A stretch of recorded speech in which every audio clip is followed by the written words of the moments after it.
Last season Real Madrid trophyless ছিল, বড় team থেকে শুরু করে ছোট টিমগুলো পর্যন্ত আমাদেরকে হারাইছে। এল ক্লাসিকোর 4টা ম্যাচ ছিল, ওই 4টা ম্যাচেই আমরা হারছি। ঠিক এমন একটা সিচুয়েশনে আইসা জাভি আলোনজো রিয়াল মাদ্রিদের দায়িত্ব নিছে। জাভি আলোনজো দায়িত্ব নেওয়ার পর আমাদের মনে হইতেছে রিয়াল মাদ্রিদ তাদের ট্র্যাকে ব্যাক করতেছে। হ্যাঁ, আমরা লা লিগার টপার, চ্যাম্পিয়ন্স লিগও আমরা মোটামুটি ভালো করতেছি। আমরা হোপ করতেছি রিয়াল মাদ্রিদ ভালো কিছু উপহার দিবে। জাভি আলোনজো দায়িত্ব নেওয়ার পর রিয়াল মাদ্রিদের পরিবর্তন আমরা দেখতেছি, বাট আমাদের প্রবলেম দেখা দিতেছে কোথায়? আমরা বিগ ম্যাচগুলাতে রেজাল্ট বের করে নিয়ে আসতে পারতেছি না। আমরা পিএসজির সাথে ক্লাব ওয়ার্ল্ড কাপে হারছি, আমরা লা লিগায় অ্যাথলেটিকো মাদ্রিদের কাছে খুব খারাপভাবে হারছি, আমরা চ্যাম্পিয়ন্স লিগের ম্যাচে লিভারপুলের কাছে হারছি, আমরা লাস্ট সিজনও লিভারপুলের কাছে হারছিলাম, এই সিজনও হারছি। এখন এটার কারণ কি? জাভি আলোনজো মোটামুটি লেভেলের টিমগুলোর সাথে ভালো পারফরমেন্স দিতে পারতেছে, রেজাল্ট বের করে নিয়ে আসতে পারতেছে, বাট বিগ ম্যাচগুলোতে আমাদের প্রবলেম কোথায়? এখন এই যে বিগ ম্যাচগুলোতে আমাদের প্রবলেম চলতেছে, এই প্রবলেমের মধ্যেই কিন্তু কিছু রিপোর্ট প্রকাশ পাইছে। রিপোর্টে বলা হইতেছে রিয়াল মাদ্রিদের ভিতরের অবস্থা, ড্রেসিং রুমের অবস্থা তেমন ভালো যাইতেছে না। মাদ্রিদের যেই সিনিয়র প্লেয়াররা আছে এদের সাথে জাভি আলোনজোর জমতেছে না, কিছু একটা প্রবলেম এদের মধ্যে চলতেছে। এখন জাভি আলোনজোর ড্রেসিং রুমে, রিয়াল মাদ্রিদের ড্রেসিং রুমে কি চলতেছে ওইটা আমি ছোট করে আপনাদের সাথে শেয়ার করি। আপনাদের কাছে ফেক মনে হইতে পারে, বাট না, মাদ্রিদের ড্রেসিং রুমে কিছু তো চলতেছে। কি চলতেছে কি? জাভি আলোনজোর কথা হইতেছে আমার টিমে, আমার স্কোয়াডের যে প্লেয়াররা ভালো পারফরমেন্স করবে আমি এদেরকে কন্টিনিউ টাইম দিব, আর যারা পারফরমেন্স দেখাইতে পারবে না তারা বেঞ্চ হয়ে যাবে। এখন এখানে বড় প্লেয়ার হোক আর ছোট প্লেয়ার হোক, টিমে থাকতে হলে, টিমে কন্টিনিউ গেম টাইম পাইতে হলে তোমাকে ভালো পারফরমেন্স দেখাইতে হবে, ভালো পারফরমেন্স দিতে হবে।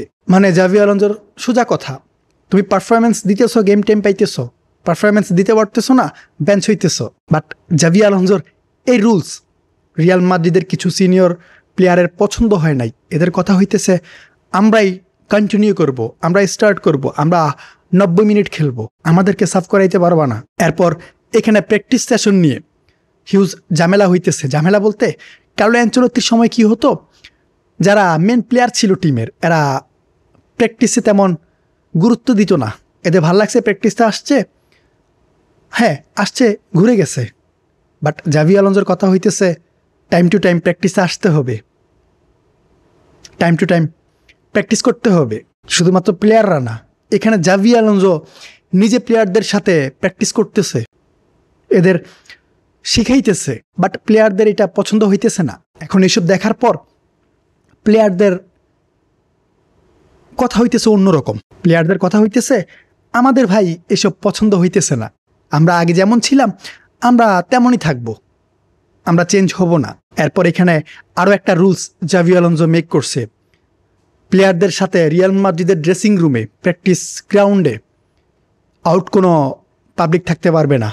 এখানে প্লেয়ার আসবে, প্লেয়ারদের সাথে জাভি আলোনজো আসবে, আর জাভি আলোনজোর ট্যাকটিক্যাল টিম আসবে, কোচিং প্যানেল আসবে। অন্য কোনো মানুষ, ধরুন প্লেয়ারের ফ্যামিলি বা ফ্রেন্ডস, কেউ মাদ্রিদের ড্রেসিং রুম আর প্র্যাকটিস গ্রাউন্ডে আসতে পারবে না। জাভি আলোনজোর কথা হইতেছে আমার প্র্যাকটিস গ্রাউন্ডে, আমার ড্রেসিং রুমে শুধুমাত্র আমার প্লেয়াররা থাকবে, আমার কোচিং প্যানেল থাকবে, আমার ট্যাকটিক্যাল টিম থাকবে। বাট প্লেয়ারদের কথা হইতেছে আমরা ড্রেসিং রুমে যাকে ইচ্ছা তাকে আনবো, আমরা প্র্যাকটিস গ্রাউন্ডে যাকে ইচ্ছা তাকে নিয়ে আসব, এটা আমাদের ইচ্ছা, এখানে কোচ কিছুই বলতে পারবে না। এখন এই যে এইসব স্টোরি করতেছে, কোন প্লেয়াররা করতেছে ওইটা আমরা ভালোভাবেই জানি, আমরা বুঝতেছি কারা করতেছে এমন কিছু। লাস্ট এল ক্লাসিকোতে আমরা অনেক কিছুরই প্রমাণ পাইছি, অনেক কিছুই আমরা দেখতে পাইছি। ইভেন রিপোর্টে এমনটাও বলা হয়েছিল, আপনারা হয়তো রিপোর্ট পাইছেন, যে মাদ্রিদের সিনিয়র প্লেয়াররা বলতেছে জাভি আলোনজো নিজেকে পেপ গার্দিওলা মনে করতেছে। এখন এই কথার পর আপনারা একটু চিন্তা করেন, এই যে ড্রেসিং রুমের অবস্থা, ড্রেসিং রুমের বর্তমান পরিস্থিতি কি, কতটা সিরিয়াস। এখন আমি আপনাদেরকে সমস্যার কথা বললাম, অ্যাকচুয়ালি কি হইতেছে। এখন জাভি আলোনজো কি ভালো করতেছে নাকি খারাপ করতেছে, এটা নিয়ে যদি আমি কথা বলি তাহলে আমি এক কথাই বলবো জাভি আলোনজো ভালো করতেছে। আমি বলবো অবশ্যই জাভি আলোনসো রাইট।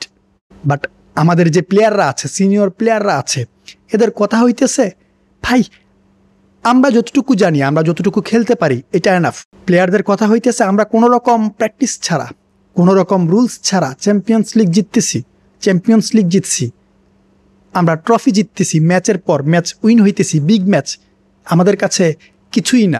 বাট আমি যেটা ফিল করতেছি জাভি আলোনসো এই টিমটাকে রাইট ট্র্যাকে নিয়ে যাইতেছে, জাভি আলোনসো এই টিমটাকে নিয়ে ভালো পরিকল্পনা করতেছে ফিউচারের জন্য। বাট এখানে আমাদের প্লেয়ারদের কথা হইতেছে আমরা প্রেসিং শিখবো না, আমরা জাভি আলোনসোর ট্যাকটিক্স শিখবো না, ট্যাকটিক্স আমাদের মাথায় ঘোরে, আমরা ওই ট্যাকটিক্স দিয়ে ম্যাচ উইন হই, আমরা ওই ট্যাকটিক্স দিয়েই কিন্তু আমরা চ্যাম্পিয়ন্স লিগ, লা লিগা, কোপা ডেল রে সব জিততেছি। আমাদের জাভি আলোনসোর ট্যাকটিক্স প্রয়োজন নাই। এখন জাভি আলোনসোর সাইড যদি আপনারা চিন্তা করেন, আমরা নর্মাল ফুটবল ফ্যান হিসেবে যদি চিন্তা করি, উনি এমন একজন কোচ যিনি বুন্দেসলিগার মতো লিগে, যেখানে বায়ার্ন মিউনিখের মতো, ডটমুন্ডের মতো টিমগুলো আছে, ওইখানে উনি আনবিটেন থাইকা লিগ জিতে আসছে। উনি ওই সিজন আনবিটেন থাকতো যদি 2টা ম্যাচ না হারতো। উনি ওনার যোগ্যতা দেখায় কিন্তু রিয়াল মাদ্রিদে জয়েন করছে। রিয়াল মাদ্রিদ চোখ বন্ধ করে ওনাকে উঠে আনে নাই। রিয়াল মাদ্রিদ ওনাকে দেখে, ওনার সিস্টেম বুঝে দেন ওনাকে সাইন করাইছে, রিয়াল মাদ্রিদের মতো টিমের দায়িত্ব দিছে। আমরা এখন লালিগার টপার, লালিগায় আমরা ভালো পারফরমেন্স দিতেছি। অ্যাথলেটিকো মাদ্রিদের বিপক্ষে আমাদের অ্যাক্সিডেন্ট ছিল, আমরা এল ক্লাসিকো উইন হয়েছি, চ্যাম্পিয়ন্স লিগও আমরা ভালো করতেছিলাম, বাট লিভারপুলের সাথে আমরা আটকে গেছি। ট্যাকটিক্যালি বলেন আর যে কোনোভাবেই বলেন, আমরা ম্যাচ হারছি, আমরা বিগ ম্যাচে খারাপ করছি, ওইটা আমাদেরকে মানতে হবে, ওইটা জাভি আলোনসোকে মানতে হবে। এই যে ভিনিসিয়াস জুনিয়রকে নিয়ে এত কন্ট্রোভার্সি হইতেছে, রিয়াল মাদ্রিদ ভিনিসিয়াস জুনিয়রকে ছেড়ে দিবে। যতটুকু রিপোর্ট পাইছি 150 মিলিয়ন ইউরোর মতো একটা প্রাইস ট্যাগ ভিনিসিয়াস জুনিয়রের পিছে ঝুলাইতেছে। ভিনিসিয়াস জুনিয়র রিয়াল মাদ্রিদ ছেড়ে দিক, ভিনিসিয়াস জুনিয়র রিয়াল মাদ্রিদ ছাড়ুক, আমার এইখানে কোনো প্রশ্ন থাকবে না। বাট আপনারা কি চিন্তা করছেন লাস্ট সিজনের তুলনায় ভিনিসিয়াস জুনিয়র কেমন পারফরমেন্স করতেছে?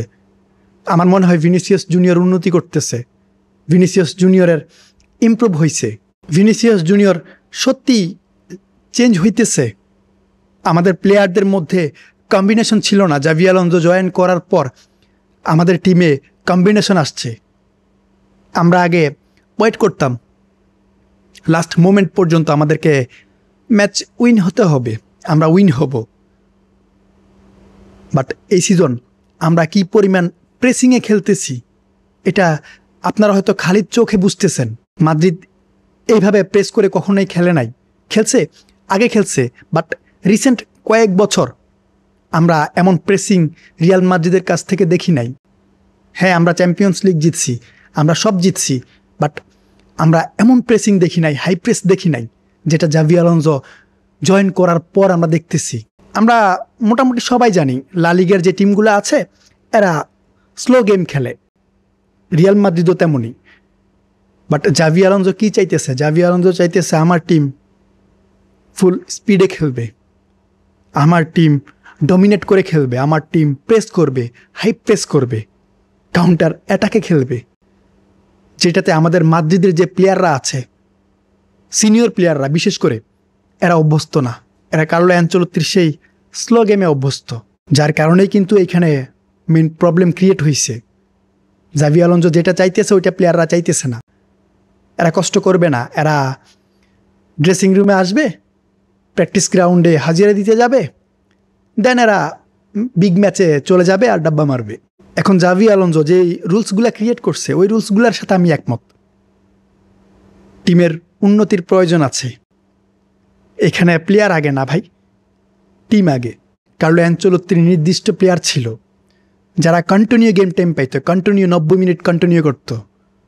বাট জাভি আলোনসোর কথা হইতেছে তুমি ভালো করতেছো না, আমি তোমাকে খেলাবো না, তুমি বেঞ্চে থাকো, তুমি যত বড় প্লেয়ারই হও তোমাকে বেঞ্চে থাকতে হবে, আমার এখানে পারফরমেন্স প্রয়োজন আছে।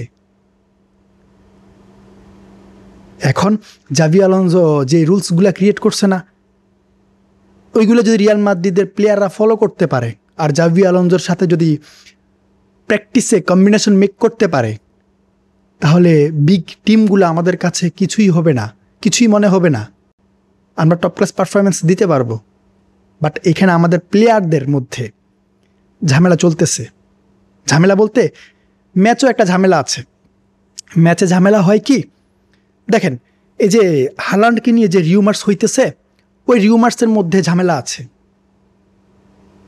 ওই রিউমার্সের মেন কারণ হইতেছে ভিনিসিয়াস জুনিয়রের উগ্র আচরণ, যেটা এল ক্লাসিকোতে হয়েছে। এরপর স্যালারির যেই ঝামেলাটা, ওইটারও কিন্তু সমাধান নাই। এরপর এখানে ট্যাকটিক্যালি যদি কথা বলি, জাভি আলোনজোর সিস্টেমে কিলিয়ান এমবাপ্পে ভিনিসিয়াস জুনিয়র একসাথে যাইতেছে না। কেন যাইতেছে না? দেখেন, কিলিয়ান এমবাপ্পে একজন লেফট উইঙ্গার, ওইটা আমরা সবাই জানি। এখন ম্যাক্সিমাম ম্যাচে আমরা কি দেখছি? ম্যাক্সিমাম ম্যাচে আমরা যা দেখছি তা হইতেছে কিলিয়ান এমবাপ্পে স্টার্ট করতেছে সেন্টার ফরওয়ার্ড হিসেবে, নাম্বার 9 হিসেবে, বাট সে খেলতেছে কই? তার পজিশন ম্যাচের মধ্যে কোথায় থাকতেছে? লেফট সাইডে। ওইখানে ভিনিসিয়াস জুনিয়রের গেম নষ্ট হইতেছে। আপনি কিলিয়ান এমবাপ্পেকে যদি রাইট উইঙ্গেও খেলান, সে লেফট উইঙ্গে খেলবে। সে লেফট উইঙ্গে বেশি চাপতেছে, ইভেন চাপে। এখন দুজন লেফট উইঙ্গার আপনি টিমে অবশ্যই রাখতে চাইবেন না। রাখতে চাইবেন না বলতে, এখানে আরও একজন প্লেয়ার আছে, রদ্রিগো। বাট রদ্রিগোকে কন্টিনিউ করারও কিন্তু সমাধান হবে না।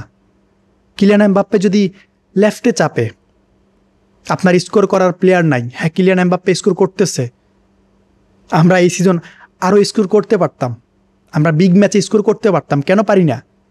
আমাদের একজন প্রপার নাম্বার 9 নাই, আমাদের একজন প্রপার স্ট্রাইকার নাই। আমাদের এমন স্ট্রাইকার প্রয়োজন যে বক্সে থেকে গোল করবে। আমাদের গোল প্রয়োজন ভাই। কিলিয়ান এমবাপ্পে আসতেছে, ভিনিসিয়াস জুনিয়র আসতেছে, দুজন একই সাইডে খেলতেছে লেফট উইঙ্গার হিসেবে। তাহলে আমাদের সেন্টার ফরওয়ার্ড কই? আমাদের গোল স্কোরার কই? ঝামেলাটা এই জায়গায় হইতেছে। এখন রিউমার্স হইতেছে, এগুলা আই থিঙ্ক এমন কিছু হবে না। ভিনিসিয়াস যদি রিয়াল মাদ্রিদ ছেড়েও যায়, এখানে লেফট উইঙ্গে রদ্রিগো আছে, রদ্রিগো কন্টিনিউ করবে, যেটা আমার মনে হইতেছে। আর যদি হালান্ড আসে, তাহলে এখানেও ঝামেলা হয়ে যাবে ভাই। এখানে ইগুর ব্যাপার স্যাপার আছে। হালান্ড এমবাপ্পেকে ছাড়বে না, এমবাপ্পে হালান্ডকে ছাড়বে না। সো ভিনিসিয়াসকে ছেড়ে দেওয়াটা আই থিঙ্ক রিয়াল মাদ্রিদের বোকামি হইতে পারে। ভিনিসিয়াসকে ছাড়ার আগে কিলিয়ান এমবাপ্পের সাথে বসার প্রয়োজন আছে, যেহেতু সে রাইট নাও টিমের মেইন প্লেয়ার। এখন জাভি আলোনজোর সিস্টেম কি আমি জানি না, জাভি আলোনজো কি চাইতেছে। জাভি আলোনজো যদি চায় রদ্রিগোকে স্টার্ট করাবে, ভিনিসিয়াস জুনিয়রকে সেল করে দিবে, তাও করতে পারে। আবার যদি চায় কিলিয়ান এমবাপ্পেকে রাইখা ভিনিসিয়াস জুনিয়র রদ্রিগো দুইজনকে ছাইড়া দিবে, হালান্ডকে সাইন করাবে। এখন মেন ঝামেলা টিমের মধ্যেই আছে, ড্রেসিং রুমে আছে ঝামেলা। ড্রেসিং রুমের এইসব ঝামেলাই কিন্তু মাঠে ইম্প্যাক্ট রাখতেছে। আমরা ব্যাড ইফেক্ট দেখতেছি। এই যে আমরা বিগ ম্যাচে খারাপ করতেছি, আমাদের প্লেয়ারদের কারণে করতেছি। জাভি আলোনজোর সিস্টেম যদি এরা ফলো করতো, জাভি আলোনজোর ট্যাকটিক্স যদি এরা ফলো করতো, আমরা খুব ভালো গেম দেখতে পাইতাম রিয়াল মাদ্রিদের, যেটা আমরা পাইতেছি না।